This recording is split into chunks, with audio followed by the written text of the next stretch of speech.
Estamos no Evangelho de Mateus, capítulo 12. E hoje leremos do verso 22 ao verso 32. Todos acharam? Se bem que está projetado aqui também, né? Acho que eu posso ler. Trouxeram-lhe então um endemoniado cego e mudo. E de tal forma e de tal modo curou, que o cego e mudo falava e via. E toda a multidão se admirava e dizia: não é este o filho de Davi? Mas os fariseus, ouvindo isto, diziam: este não expulsa os demônios, senão por Belzebu, príncipe dos demônios. Jesus, porém, conhecendo os seus pensamentos, disse-lhes: todo reino dividido contra si mesmo é devastado, e toda cidade ou casa dividida contra si mesma não subsistirá. E se Satanás expulsa Satanás, está dividido contra si mesmo. Como subsistirá, pois, o seu reino? E se eu expulso os demônios por Belzebu, por quem expulso então os vossos filhos? Portanto, eles mesmos serão os vossos juízes. Mas se eu expulso os demônios pelo Espírito de Deus, logo é chegado a vós o reino de Deus.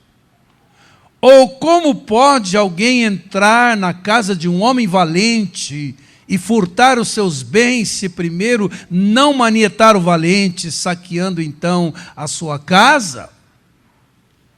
Quem não é comigo é contra mim, e quem comigo não ajunta, espalha. Portanto, eu vos digo, todo pecado e blasfêmia se perdoará aos homens, mas a blasfêmia contra o Espírito não será perdoada aos homens. E, se qualquer disser alguma palavra contra o Filho do Homem, ser-lhe-á perdoado. Mas se alguém falar contra o Espírito Santo, não lhe será perdoado nem neste século, nem no futuro. Queridos, o texto dá conta de que Jesus liberta um homem que lhe é trazido possuído de demônios que tiravam a sua percepção visual e o impedia de falar.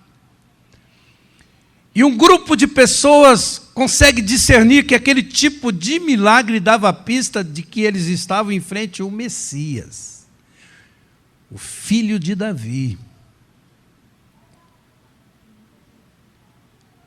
Mas outros irmãos atribuíam aquele feito realizado pelo poder do Espírito Santo a demônios, a Belzebu, o maioral dos demônios. Todavia, Jesus desconstrói aquela mentira dos fariseus, trazendo à cena alguns princípios espirituais importantes, sobre os quais eu quero meditar com os irmãos nessa manhã. Primeiro, irmãos, há enfermidade de origem maligna, que quando a pessoa é liberta espiritualmente, ela sara fisicamente. Sabia disso? Verso 22 diz que trouxeram-lhe então esse endemoniado cego e mudo, e de tal modo curou que o cego e mudo falava e via. Um homem endemoniado, levado a Jesus, que quando liberto, sara. Olha que coisa interessante. Irmãos, há enfermidades que estão presentes em nossa bagagem genética, é uma herança genética. Outras são enfermidades adquiridas. Uma vez que nós vivemos num mundo caído e habitado por micro-organismos que conspiram contra a vida, vírus, bactérias, fungos, e que quando penetram o nosso corpo nos enfermam. Outras enfermidades são chamadas enfermidades psicossomáticas que estão ligadas à nossa condição emocional precária. E as enfermidades surgem como derivações de uma alma conturbada, de uma alma culpada, de uma alma ansiosa, de uma alma amargurada, vivendo sob fortes pressões. Mas há enfermidades que são malignas. Como no caso desse homem que, por estar endemoniado, se tornara cego e mudo. E quando o seu problema espiritual é resolvido, como disse, ele sara. Os irmãos sabem aquelas enfermidades em que só se sabe sintomas e quando os médicos investigam as possíveis causas através de exames clínicos, não conseguem encontrar nada. Essas enfermidades são de origem malignas, provenientes de um problema espiritual. E alguns médicos, se sentindo impotentes diante de enfermidades assim, recomendam que as pessoas procurem uma espiritualidade, geralmente maligna também.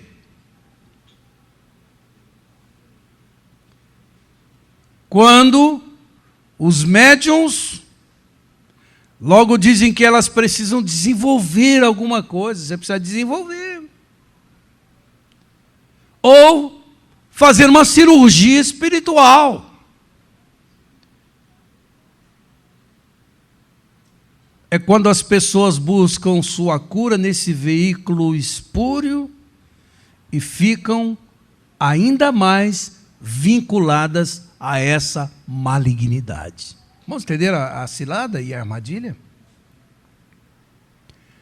Há muita gente escravizada espiritualmente falando, porque buscou em fonte errada aquilo que somente Deus poderia dar. Mas graças a Deus não foi o caso desse homem. Ele foi levado à fonte certa, a saber, Jesus, que o libertou espiritualmente falando, e como consequência ele foi curado. Então, queridos, não devemos temer os demônios, nem esse tipo de enfermidade, porque eles não podem resistir à autoridade de Jesus. E quando Jesus vem e liberta, a pessoa sara completamente. Amém, queridos? Segundo lugar,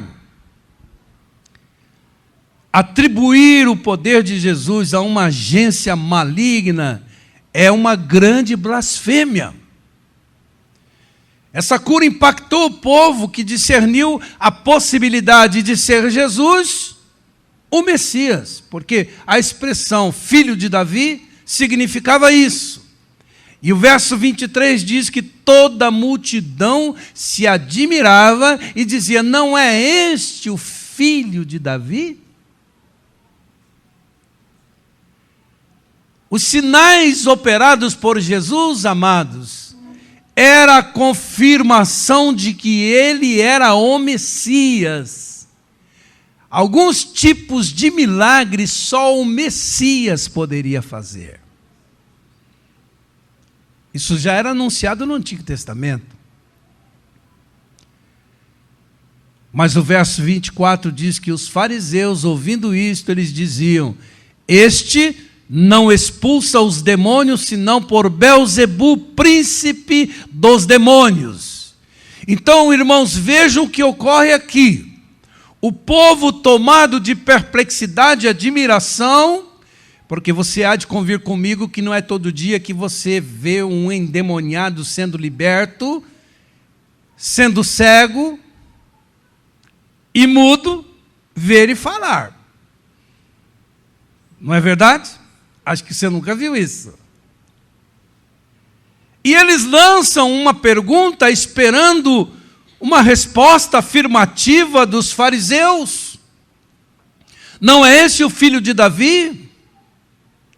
Mas os fariseus, mesmo diante de um sinal evidente da messianidade de Jesus, ao perceberem essa percepção do povo de que ele poderia ser o Messias, filho de Davi, em razão dessa libertação e dessa cura, não podendo negar o feito, só encontraram uma saída: difamá-lo, atribuindo o poder usado por Jesus para libertar e curar a uma força maligna.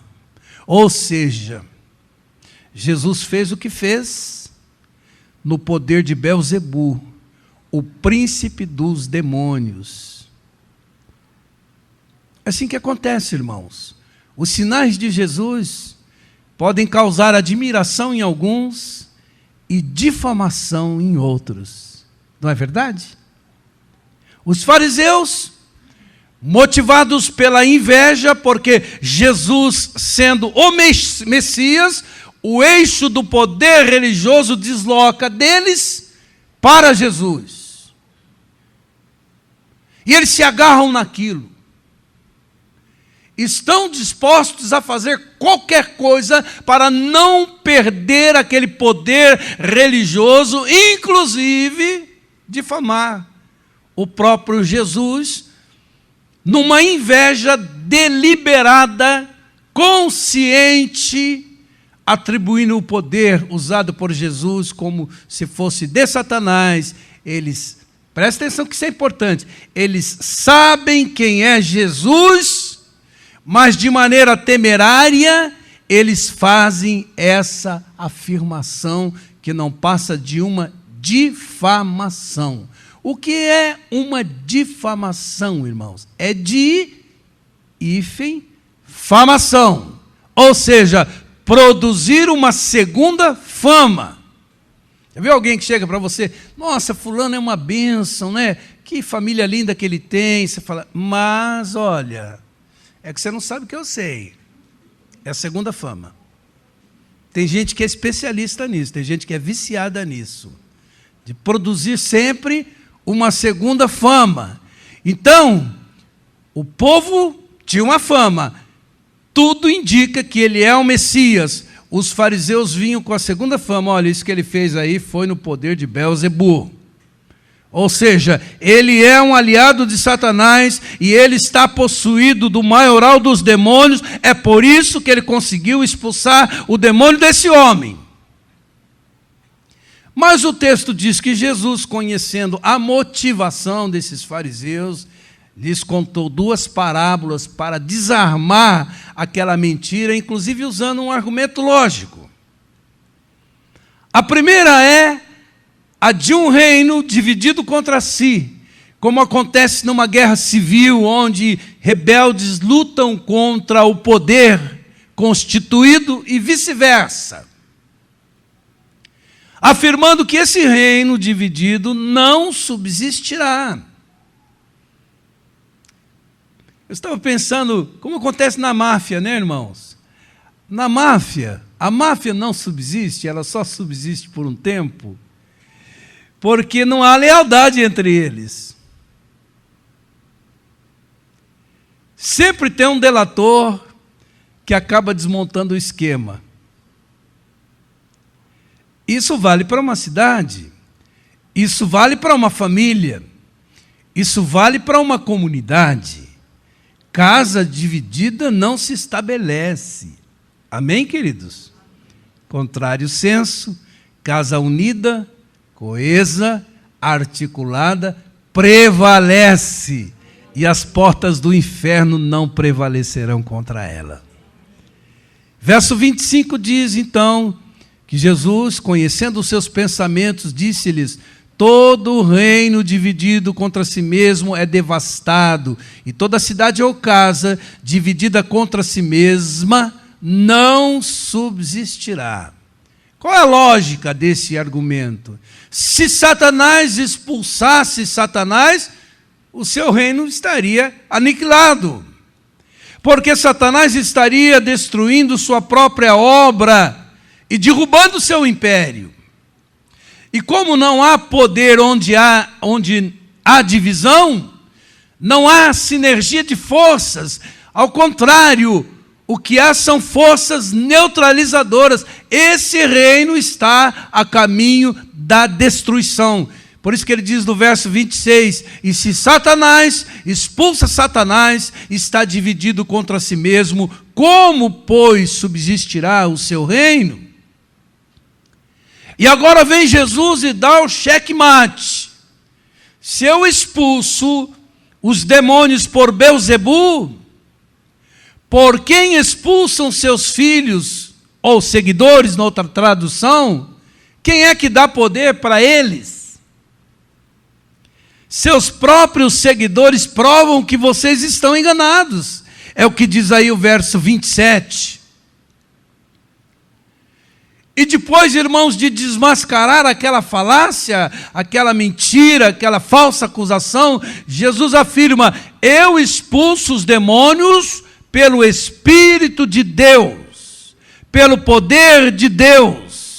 E isso prova que o reino de Deus chegou até vocês, mas vocês não querem aceitar. É que diz o verso 28. Segunda parábola é a de que para entrar na casa de um homem valente ou forte e furtar seus bens, é preciso que alguém seja mais forte que ele e o amarre primeiro. É o que diz aí o verso 29. Como pode alguém entrar na casa do homem valente e furtar seus bens, se primeiro não manietar o valente, saqueando então a sua casa? E aqui, queridos, Jesus faz 3 afirmações interessantes. A primeira é que Satanás é comparado a um homem valente, forte. Logo, Jesus não estaria subestimando seu poder, sua ação maligna. Todavia, à luz do texto, precisamos manter um equilíbrio na avaliação dessa realidade espiritual. Satanás é um valente, tem força sim, mas foi vencido na cruz. Mas continua agindo na terra. Mas um dia ele será totalmente aniquilado. Amém, queridos? Por isso, não podemos subestimar o seu poder.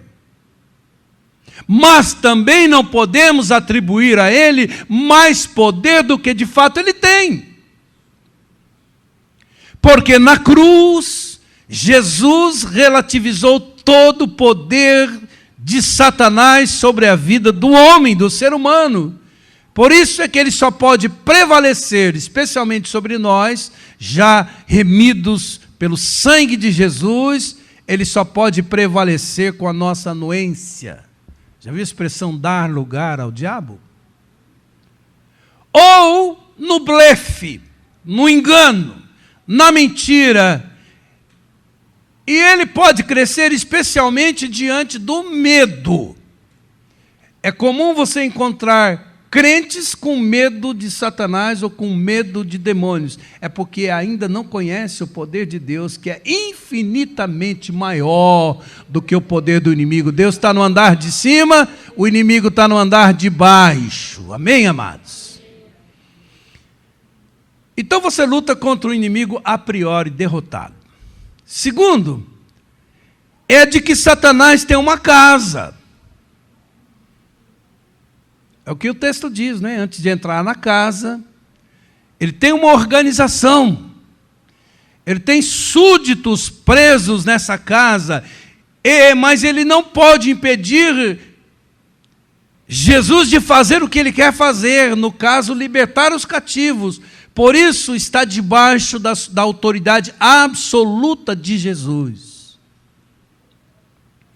Terceira afirmação é que para entrar nessa casa e resgatar os súditos que estão presos nela, é preciso primeiro que o valente seja amarrado, perca sua força, seja vencido em seu poder. Então, queridos, Jesus é o mais valente, é o mais forte, que tem poder para libertar os cativos das mãos de Satanás. Ele não apenas amarra Satanás, mas também arranca de suas mãos os cativos. Queridos, não há libertação para o ser humano a não ser pela vitória de Jesus sobre Satanás.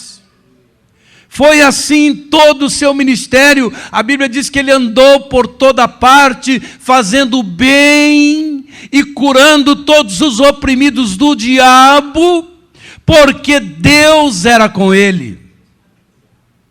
Ou seja, ao contrário de Jesus ser um aliado de Satanás, como estavam dizendo os fariseus, Jesus entrou na casa dele, saqueou sua casa e arrancou aqueles que estavam cativos por ele. Esse homem endemoniado, cego e mudo, estava cativo na casa de Satanás, mas Jesus, o mais valente, o mais forte, entrou na casa de Satanás, amarrou o valente e libertou esse homem desse estado de catividade. Se o Filho vos libertar, verdadeiramente sereis livres. Ele já nos libertou do império das trevas e nos transportou para o reino do Filho do seu amor. Amém, queridos? Penúltimo lugar, nossa guerra espiritual. Nessa guerra espiritual não há possibilidade de neutralidade. Porque, em primeiro lugar, no reino de Deus não há conluio com qualquer tipo de malignidade, irmãos. Assim como não há comunhão entre luz e trevas, entre Cristo e Belial, nem há consenso entre o templo de Deus e o templo de ídolos, como diz Paulo em 2 Coríntios, capítulo 2, 14 a 16. Não há. Ou se joga no time de Deus, ou no time de Satanás. Porque o reino de Deus e o reino das trevas são irreconciliáveis. Não há lugar para neutralidade. Por isso, quem não é comigo, disse ele, é contra mim. E quem comigo não ajunta, espalha. É o que ele está dizendo aí no verso 30. Ou se é por Jesus, ou se é contra ele. Ou se ajunta com Jesus, ou se espalha. Ou seja, não há um reino intermediário. Não há a possibilidade de se ficar em cima do muro com o pé em duas canoas. A lealdade concedida, dividida, digo, para Jesus já é lealdade concedida. Por exemplo, não dá para servir a Deus e a Mamon ao mesmo tempo, disse Jesus, porque a neutralidade já representa uma oposição a Cristo, ou seja, há duas forças espirituais agindo no mundo e temos que escolher qual delas nós queremos que haja em nossa vida. Ou se está no reino de Deus, no reino da luz, ou se está no império das trevas. Nós, irmãos, já nascemos na jurisdição do império das trevas, até que Jesus nos transporte para o reino do Filho do seu amor. E você morre aqui e nasce aqui, aí você ganha cidadania celestial. Amém, queridos? Último lugar, a blasfêmia contra o Espírito Santo não será perdoada. Verso 31, portanto, eu vos digo, todo pecado e blasfêmia se perdoará aos homens, mas a blasfêmia contra o Espírito não será perdoada aos homens. E se qualquer disser alguma palavra contra o Filho do Homem, ser-lhe-á perdoado. Mas, se alguém falar contra o Espírito Santo, não lhe será perdoado, nem neste século, nem no futuro. Irmãos, como tudo que Jesus fazia era no poder do Espírito Santo, como diz Lucas em Atos 10, como Deus ungiu a Jesus de Nazaré, o qual andou por toda parte, fazendo bem, libertando os oprimidos do diabo, porque Deus era com ele. Atribuir a origem desse poder a Satanás constitui uma blasfêmia contra o Espírito Santo. Irmãos, entenderam? A pessoa que chega nesse ponto de conscientemente declarar que Jesus é um endemoniado e que age no poder de Belzebu, mesmo sabendo que ele estava agindo no poder do Espírito Santo, já passou do ponto de conversão, irmãos, humanamente falando. Me lembrei de uma ilustração daqueles aviões mais antigos que tinha um relógio que marcava quando o combustível não dava mais para voltar, que indicava o ponto de retorno. E o piloto está lá, passou o ponto de retorno, ele não tem mais como voltar para a base. Entenderam? Essa é a ideia, mais ou menos isso. É fato que a palavra de Deus afirma que o sangue de Jesus nos purifica de todo pecado. E que se confessarmos os nossos pecados, Ele é fiel e justo para nos perdoar os pecados e nos purificar de toda injustiça. Então, Deus perdoa todos os pecados quando há confissão e arrependimento. Temos que deixar isso bem certo. Manassés era feiticeiro e assassino, mas se arrependeu, foi perdoado. Nabucodonosor era um déspota sanguinário, mas se arrependeu, foi perdoado. Davi adulterou e matou, mas se arrependeu, foi perdoado. Paulo foi um perseguidor da igreja de Deus, mas se converteu e foi perdoado. Então, por inferência, poderíamos afirmar que, de acordo com a palavra de Deus, a blasfêmia contra o Espírito Santo não é a rejeição, por um período, da graça de Deus. Como disse, Paulo rejeitou por um tempo essa graça, por ignorância. Ele achou que estivesse fazendo certo, mas depois se converteu, se arrependeu. Também não pode ser a negação pontual de Jesus. Pedro negou Jesus, mas se arrependeu, foi perdoado. Nem pode ser a negação da divindade do Espírito, do contrário, nenhum ateu se converteria ou testemunha de Jeová.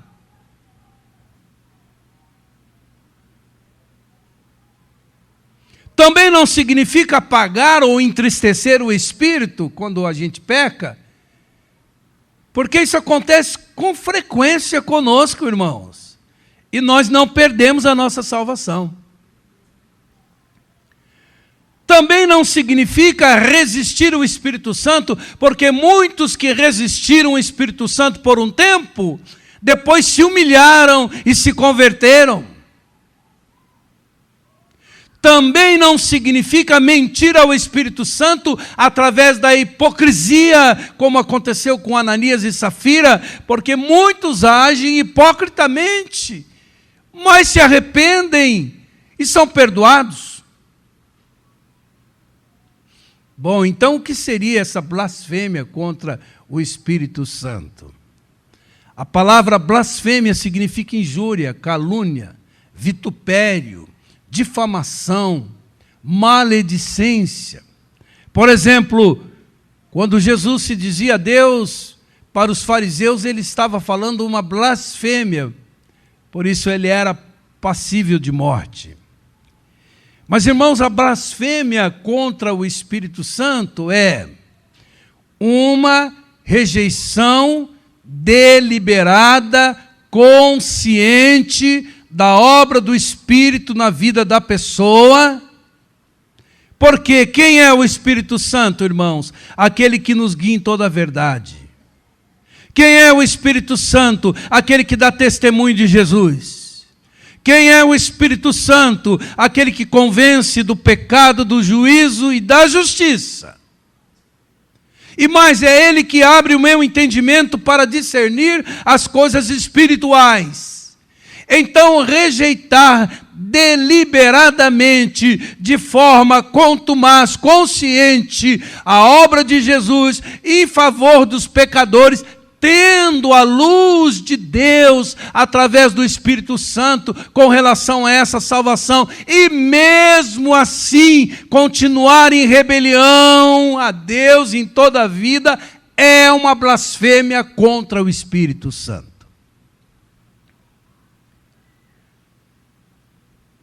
Quando os fariseus disseram que Jesus estava cheio de demônios, mesmo sabendo que ele estava cheio, era do Espírito, por se sentirem ameaçados do seu poder religioso, eles estavam blasfemando contra o Espírito Santo. Então, irmãos, nesse sentido, além de se atribuir a Satanás o poder exercido por Jesus, a atitude consciente e deliberada de negar a obra de Deus em Cristo é uma blasfêmia contra o Espírito Santo. Por exemplo, há muitos que pecam por ignorância. O homem natural não discerne as coisas espirituais, porque não tem de Deus a luz necessária para escolher não pecar. E há daqueles que pecam por um acidente de percurso, por um deslize, caiu numa tentação, mas se entristecem, se arrependem, demonstram fruto de arrependimento. Isso é uma coisa. Outra coisa, são pecadores conscientes, pessoas que pecam deliberadamente contra um conhecimento claro da verdade. Eu sei que é a verdade, mas não quero. Fiz minha escolha. Tem gente que escolhe servir Satanás. E diz, não importa qual é a vontade de Deus com relação à minha vida, a minha vontade prevalecerá, mesmo que eu tenha que difamar o santo e tirá-lo de circulação, como esses fariseus fizeram. Essa pessoa está blasfemando contra o Espírito Santo. E por que o perdão se torna impossível para ela, irmãos? Porque ela está impossibilitada de se arrepender, uma vez que, mesmo tendo luz de Deus, aprova o seu pecado. Vamos entender? A Bíblia diz, aquele que diz que não tem pecado, já pecou porque mentiu. Mas a Bíblia diz, aquele que é nascido de Deus não vive em pecado, não peca habitualmente, não faz do pecado um estilo de vida. Porque ele tem a semente de Deus. Então, queridos, se alguém não quer reconhecer que o mal é mal, e não quer se arrepender dele, essa pessoa não pode ser perdoada, porque o arrependimento é a única condição necessária para o perdão.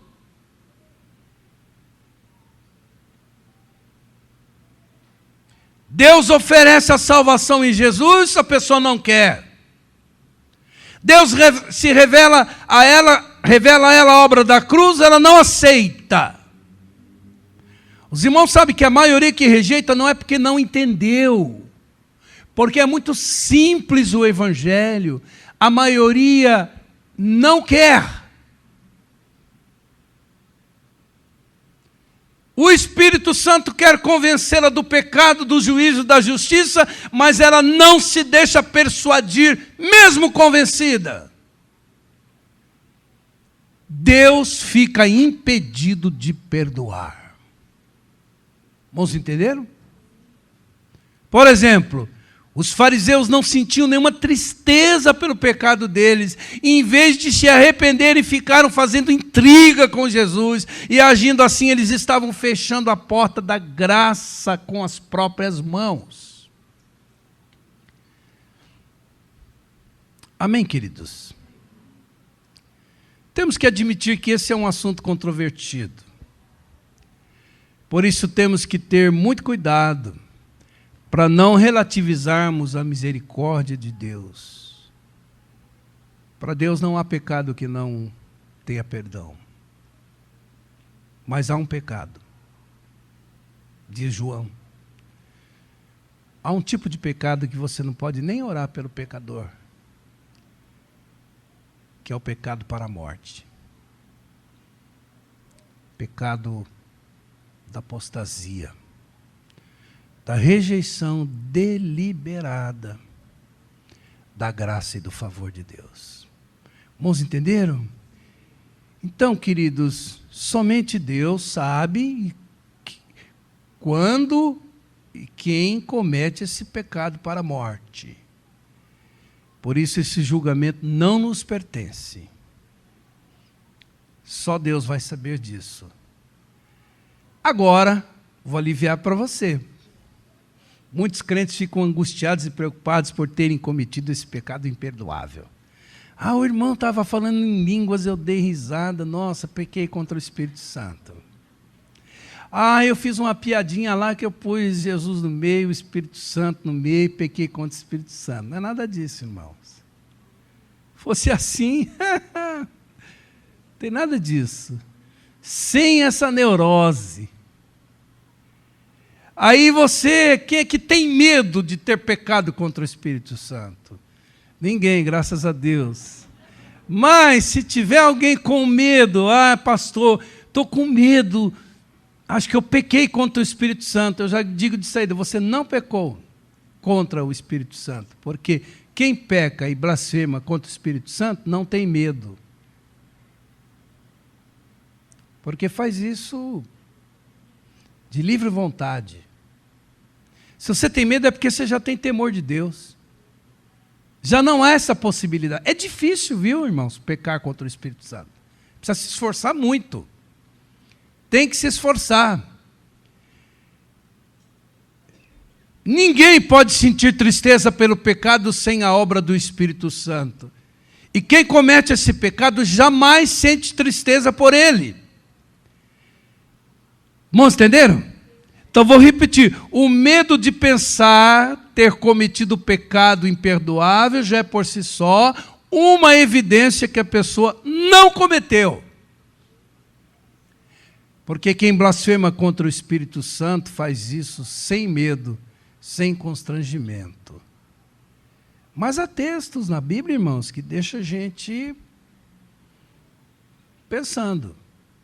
Por exemplo, quero terminar lendo esse texto, Hebreus, capítulo 6, versos de 4 a 6, muito interessante. Mais ou menos dizendo, não brinque com Deus, não brinque com as coisas de Deus, leve Deus a sério, porque você pode correr um grande risco, o risco de um afastamento gradativo de Deus e chegar naquele ponto que não tem retorno. Sabe? Não tem combustível para voltar. Então, é o que ele diz assim, porque é impossível que os que já uma vez foram iluminados, quer dizer, ele sabe, ele tem luz de Deus, e provaram o dom celestial, e se fizeram participantes do Espírito Santo, e provaram a boa palavra de Deus e as virtudes do século futuro e recaíram. É impossível que sejam outra vez renovados para o arrependimento. A pessoa já entrou num processo de embrutecimento, de insensibilidade espiritual. Ela não consegue mais captar os sinais de Deus, está tudo embotado. Pois assim quanto a eles, de novo, crucificaram o Filho de Deus e o expõem ao vitupério. Vocês entenderam? Amém, queridos? Então, que haja temor de Deus no nosso coração, em nome de Jesus. E se você buscou em fonte errada aquilo que só Deus poderia te dar, com legitimidade, peça perdão a Deus, quebre esse vínculo com as trevas. Se você de livre vontade foi lá, buscou, de livre vontade você tem que também renunciar a isso. Amém, amados? Somente Jesus pode entrar na casa desse valente e manietá-lo e livrá-lo dessa catividade, seja qual for o estado. Amém, queridos? Jesus tem poder para libertar qualquer tipo de catividade. Segundo, irmãos, como povo de Deus, nós precisamos caminhar em unidade. Amém? Porque assim, coesos e articulados, afirmando o tempo todo que estamos fechados com Jesus, a casa prevalecerá. As portas do inferno não prevalecerão contra essa igreja unida, coesa, articulada. Amém, amados? E esse princípio vale para a sua família. Veja lá se a casa não está dividida. Se não há forças neutralizadoras na família, um puxa para o lado, outro para o outro, e o barco não vai na direção que Deus quer. E terceiro, irmãos, não há neutralidade no mundo espiritual, amém? Então assuma isso. Como eu disse, nascemos no império das trevas, até que sejamos transportados para o reino do Filho do seu amor. E o mundo está dividido nesses dois tipos de pessoas: as pessoas que espalham, as pessoas que ajuntam.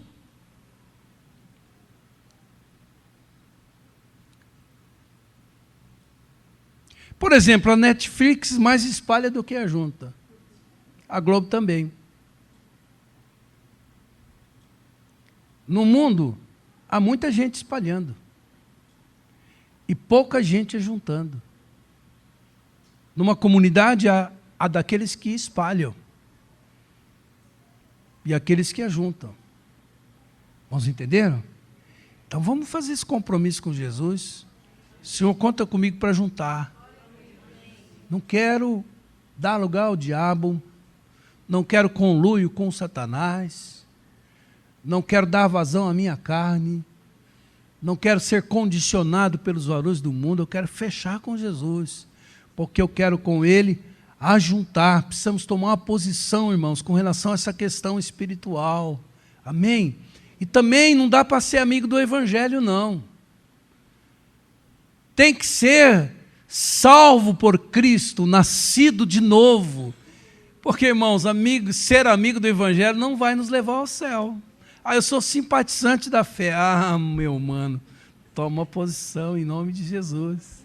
E abrace a fé. Amém, queridos? Seja assim, em nome de Jesus. Então, por último, todo pecado pode ser perdoado por Deus, mas o pecado da rejeição deliberada da oferta de Deus, a saber, a salvação em Cristo, não pode ser perdoado. E se tudo começa com arrependimento, como apregoou João Batista, sem arrependimento não haverá remissão de pecados. Amém?